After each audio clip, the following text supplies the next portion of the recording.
Cela en dit long sur le rapport de force intellectuel, spirituel, entre les Juifs et leurs ennemis. Tout ça, ça fait des différences considérables. Et la dernière différence, enfin, peut-être la plus importante, à mes yeux, et c'est peut-être ça qui protège véritablement et encore les Juifs d'aujourd'hui par rapport à ceux des années 30, c'est ce qui se passe dans la vie juive elle-même. Les Juifs des années 30, c'était des Juifs minimaux. C'était des Juifs qui étaient le moins juifs possible. C'était des Juifs qui rasaient les murs. C'était des Juifs qui, dans le meilleur des cas, étaient des karaïtes. C'est-à-dire que la Bible, pas le Talmud.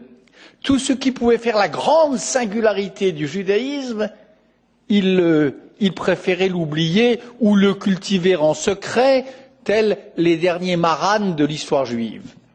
Aujourd'hui, être un juif français, être un juif britannique, sujet de Sa Majesté et honoré par elle, être un grand juif italien, il y en a ici quelques-uns, c'est à la fois être britannique, être anglais, être français et être un vrai juif. Être un juif d'affirmation, porter haut les couleurs, la fierté et le type singulier d'intelligence du monde dont le judaïsme est synonyme. Et ça, c'est considérable. Parce qu'un juif honteux, c'est un juif fragile. Un juif qui n'ose pas affirmer son être juif, c'est un juif indéfiniment vulnérable. C'est un juif qui d'ailleurs donnera corps probablement à l'un des clichés antisémites sur l'invisibilité du juif, toutes les théories de Drummond qui a été citée tout à l'heure. En revanche, un juif d'affirmation, un juif qui sans rien céder par rapport aux exigences du consensus républicain, ne cède rien non plus sur l'intelligence juive, sur la force d'être juif, sur la beauté du judaïsme, sur son génie, c'est un juif qui est protégé. Et cela encore est une très grande différence par rapport aux âges anciens, les années 30 et les âges antérieurs aux années 30. Donc pour toutes ces raisons, il faut être vigilant, il faut se battre, ne pas céder un pouce. Et c'est ce que font d'ailleurs les institutions communautaires juives, ici ou là, et en France en particulier. C'est ce que font les voix juives qui s'expriment. Elles ne cèdent pas.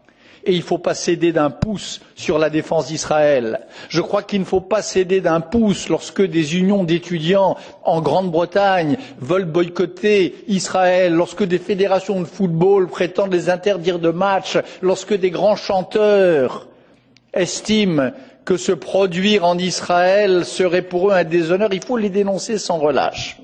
Mais je ne crois pas qu'il faille, pour autant, céder au défaitisme, et encore moins céder, c'est mon avis, céder à la tentation de laisser le terrain, de quitter la place et de laisser cette maison européenne que les Juifs ont tant et tant contribué à bâtir, il ne faut pas la laisser aux illettrés, aux ennemis de l'intelligence et de la culture, aux ennemis des Juifs et de l'Europe que sont les antisémites. C'est vraiment ma conviction profonde et c'est ça que je suis venu vous dire aujourd'hui.